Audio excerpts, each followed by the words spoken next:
Hello mga mi, share ko lang kung paano ko ginagawa tong Kuromi headband na binibenta ko.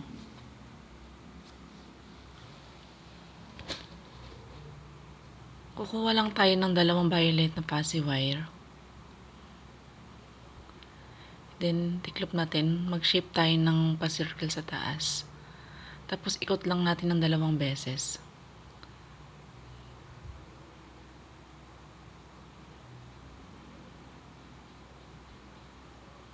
Dalawang ganyan yung gagawin natin mga mi.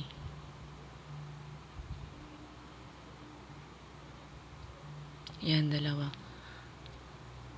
Tapos, ikakabit na natin dito yan mga mi. Sa metal headband.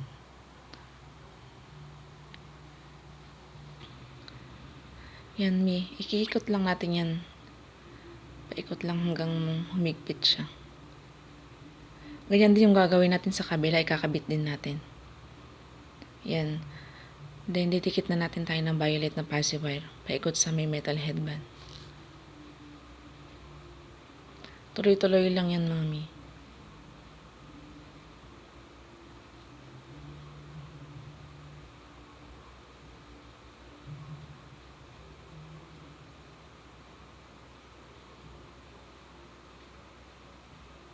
Ipinaplat ko yan, mga mi, kasi nga may talim tong dulo ng passy wire.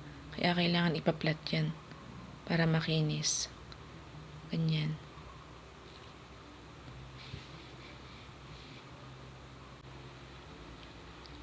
Gugupit ako ng maikli mga mi, tapos ikakabit ko yan sa pinakadulo niya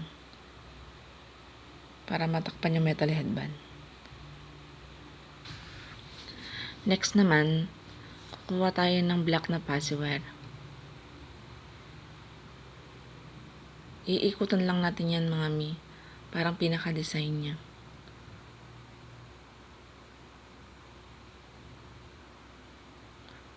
Tuloy-tuloy lang yan mga mi. Pag kulang ng passy wire, kukuha tayo, idudugtong lang natin mga mi. Yan, pagdudugtongin lang natin. Then, ipaplat natin ng ganyan para mawala yung pinaka dulo ng passy wire, yung matulis, para hindi siya makakatusok.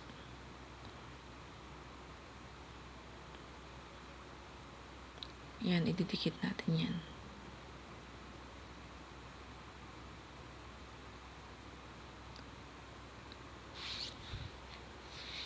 Next, ulit didikit tayo rito ng passy wire na kulay violet.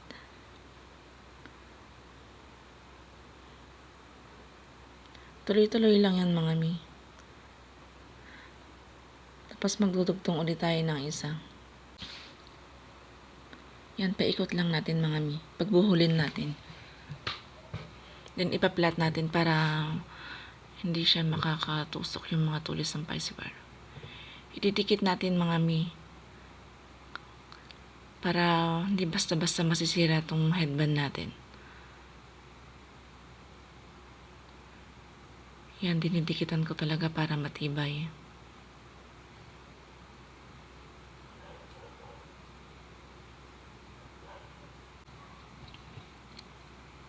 Ganon din yung gagawin natin sa isa mga mi. Yan. Tapos, bibilog lang tayo mga mi ng 4 na ganito. 4 yung gagawin natin.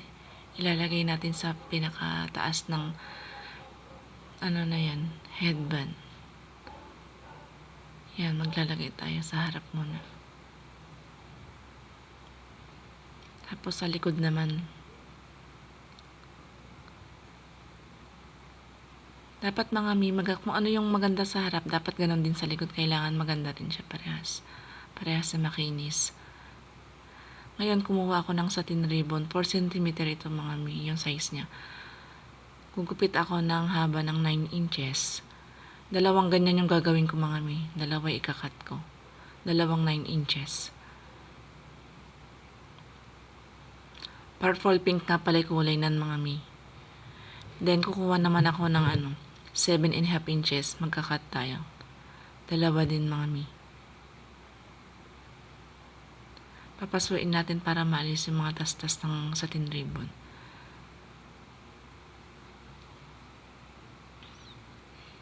Then, kukuha ako ng double-sided tape. 6mm yung size ng double-sided tape na yan. Yan, ididikit natin yung sa 9 inches na yan. Yan, lahat na nadikitan na. Kukunin natin yung 9 inches tapos yung 7.5 inches. Pagdidikitin natin. Tapos, ganyan lang yung ginagawa kami sa paggagawa ng ribbon. Gayahin nyo na lang. Tapos, tatalian lang natin ng sinulit. Mas gusto kong gamitin yung satin ribbon sa nilalagay sa headband na ganyan. Pwede rin naman kung gusto nyo ng Pisces wire yung ilalagay yung pinaka-ribbon niya. Ako kasi mas gusto ko tong satin ribbon gamitin. Mas nagagandahan ako. Yan mga may dalawa na yung nagawa natin na ribbon. Then papaikutan natin siya ng violet na Pisces wire. 3 ikot lang yung ginawa ko dyan mga mi.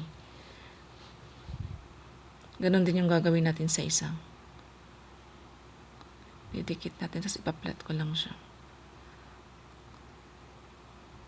Yan, ididikit na natin siya dyan.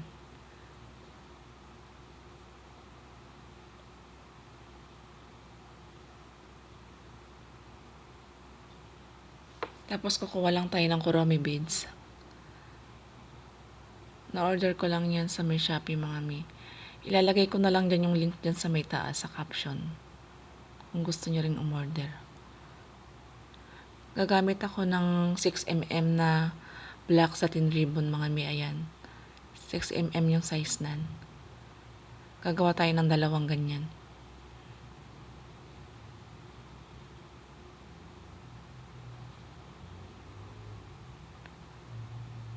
Pinapasok ko talaga ng lighter para hindi magtatastas tong ribbon.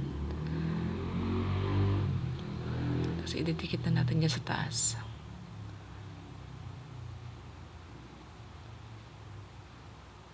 Ayan, tapos na yung kuromi headband natin. Ganyan lang ako gumawa mga mi. Gumawa rin ako ng mga iba-ibang design ng kuromi headband. Ito yung pinakamabilis sa akin na headband yung kuromi. Ayan. Iba-ibang design yan mga mi. Paki-like and share na rin tong video na to mga mi. Salamat!